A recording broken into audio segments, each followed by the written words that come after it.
उद्यापासून कडक उपोषणाला सुरुवात करणार, पाणी घेणंही बंद करणार, आरक्षणाशिवाय मुंबई सोडणार नाही, मनोज जरांगेंची घोषणा.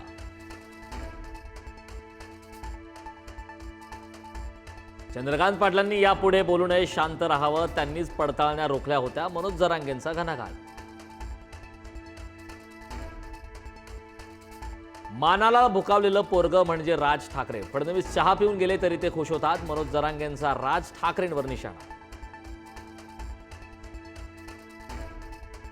आज संध्याकाळी महाधिवक्त्यांसोबत बैठक घेणार, आवश्यक असल्यास पुन्हा बैठक होईल आणि मग जरांगेंना प्रस्ताव देऊ, मराठा उपसमितीच्या बैठकीनंतर विखे पाटलांची माहिती.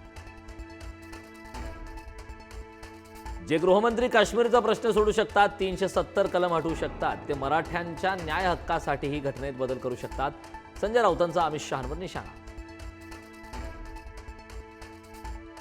उदयनराजे शिवेंद्रराजे भोसलेंनीही जरांगेंसोबत उपोषणाला बसावं, पण ते भाजपचे हस्तक आहेत, हे सर्व भाजपच्या दबावाखाली सुरू आहे, संजय राऊतांचं टीकास्त्र. छत्रपती शिवाजी महाराज टर्मिनल आणि मुंबई पालिकेसमोरील संपूर्ण रस्ते बंद. काल मराठा आंदोलकांनी रस्ता अडवल्यानंतर आज रस्ते वाहतुकीसाठी बंद.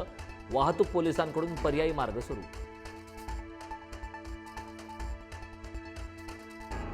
मराठा आरक्षणासाठीच्या आंदोलनाच्या तिसऱ्या दिवशीही आंदोलकांची मोठी गैरसोय. आंदोलकांनी रस्त्यावरच केली आंघोळ. सरकारकडून कोणतीही सोय नसल्याने आंदोलक आक्रमक. मनोज जरांगेंच्या सुरक्षेचा प्रश्न. आयर्डीवर मध्यरात्री एका व्यक्तीकडून जरांगेंचा व्हिडिओ काढण्याचा प्रयत्न. आंदोलनस्थळी पोलीस नसल्याने जरांगे भडकले. मुंबईतील मराठा आंदोलकांच्या सोयीसाठी गावखेड्यातून प्रयत्न. चटणी भाकरी पाण्याच्या बाटल्या आंदोलनस्थळी रवाना. संभाजीनगर जिल्ह्यातील प्रत्येक गावातून साहित्य रवाना.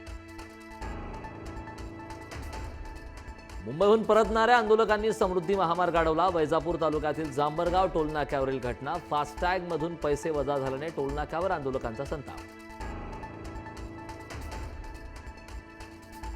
आजचा मध्य आणि हार्बर रेल्वे मार्गावरील मेगा ब्लॉक रद्द. मराठा आंदोलन आणि गणेशोत्सवाच्या पार्श्वभूमीवर रेल्वे प्रशासनाचा निर्णय. उपमुख्यमंत्री एकनाथ शिंदे 2 दिवस दरेगावच्या दौऱ्यावर. रात्री उशिरा शिंदे दरेगावी दाखल. सरकारचं शिष्टमंडळ आज जरांगेंच्या भेटीला जाणार असताना शिंदे दरेगावी गेल्याने चर्चांना उधाण. केंद्रीय गृहमंत्री अमित शहांनी घेतला आगामी निवडणुकांचा आढावा. भाजपच्या सर्वाधिक जागा निवडून येतील यासाठी प्रयत्न करा. विधानसभेप्रमाणे कामगिरी असायला हवी. अमित शहांच्या रवींद्र चव्हाण आणि अमित साटम यांना सूचना. कोरेगाव भीमा आयोगाची उद्धव ठाकरेंना नोटीस. शरद पवारांनी पाठवलेलं पत्र सादर करण्याची सूचना. उद्धव ठाकरे मुख्यमंत्री असताना पवारांनी कोरेगाव भीमा दंगलीबाबत दिलं होतं पत्र.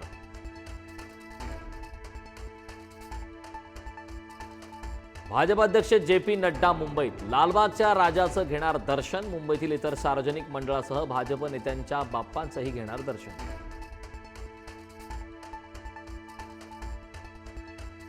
यंदाच्या गणेशोत्सवात 45,000 कोटींची उलाढाल. महाराष्ट्राचा वाटा 60%. कॉन्फेडरेशन ऑफ ऑल इंडिया ट्रेडर्सचा अंदाज. जालन्याच्या जाफराबाद तालुक्यात वादळी वाऱ्यासह मुसळधार पाऊस. पावसामुळे शेतातील ऊस आडवा. नुकसानग्रस्त शेतकऱ्यांकडून तत्काळ पंचनाम्याची मागणी. बुलढाणा जिल्ह्यात पावसाची संततधार. पने टाकळी प्रकल्प ओसंडून 7 वक्र दरवाजे 20 सेंटीमीटरनं उघडले. प्रशासनाकडून नदीकाठच्या गावांना सतर्कतेचा इशारा.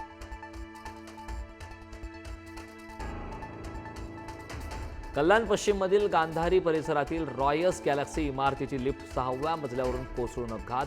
4 जण गंभीर जखमी. दोघांच्या पायाला गंभीर दुखापत. लिफ्ट नादुरुस्त असल्याची माहिती. जेएनयू विद्यापीठातील मराठी शिक्षकांची सेवा समाप्ती. वैद्यकीय कारणास्तव सुट्टी घेतल्याचं कारण देत डॉक्टर रोहन चौधरींवर कारवाईचा बडगा. शिक्षक संघ आणि विद्यार्थ्यांकडून कारवाईचा निषेध. बेकायदेशीरपणे संग्रहित गॅस सिलेंडरचा स्फोट. अनेक दुकानांना भीषण आग. बेळगावातील बदामी येथील घटना. 2 दुकान मालकांसह 3 होमगार्ड होरपळले. रुग्णालयात उपचार सुरू. अमेरिकेच्या फेडरल अपील न्यायालयाचा डोनाल्ड ट्रम्प यांना धक्का. ट्रम्प यांना टॅरिफ लावण्याचा अधिकार नाही. न्यायालयाचा ऐतिहासिक निर्णय. मराठी अभिनेत्री प्रिया मराठेंचं निधन. कॅन्सरची झुंज ठरली अपयशी. वयाच्या 38व्या वर्षी घेतला अखेरचा श्वास. सिनेसृष्टीवर शोककळा.